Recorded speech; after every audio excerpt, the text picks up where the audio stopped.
Hi there, sneak peekers. This is Jan Ross with the filmmakers of The One I Love.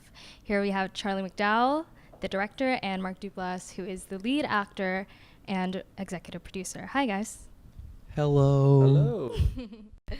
So, what is it, based on your previous successes with your work, about close quarters and relationship dynamics that really make a story? What's great about those elements is that they're relatively inexpensive. What's bad about them is it can become really boring and repetitive.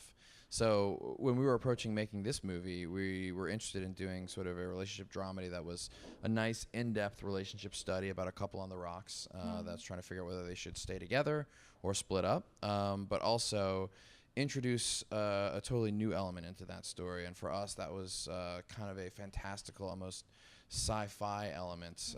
So the movie begins as most romantic dramedies do, with a couple trying to kickstart their flailing marriage, and they go to this retreat, this sort of beautiful residence, and when they arrive, the movie sort of gets turned upside down and around and backwards, and that was sort of the fun of making it.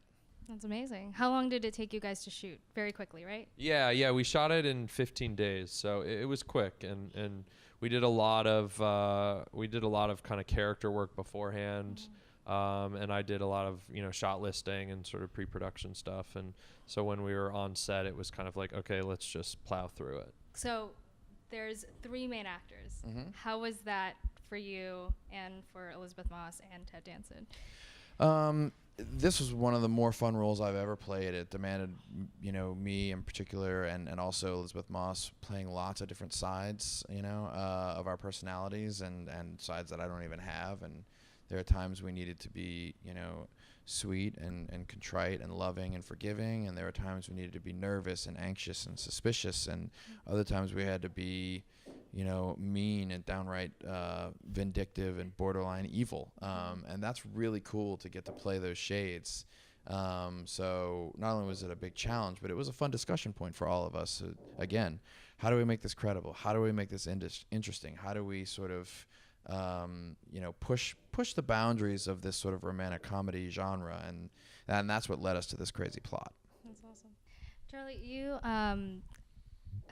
you attended a very prestigious film school. So we have a lot of students at the University of Texas who are interested in having that as their career and pursuing their dreams and stuff like that. So do you have any advice for them? Yeah, I mean, I'm a big believer in film school, just because that's the path that I took, and I learned a lot there. And for me, it's not just film school. I think you have to go out and be on a set, and you have to experience it, and it's trial and error, and you have to go through all of those things. But I really feel like I have a sort of background in education from AFI that I can kind of go back to.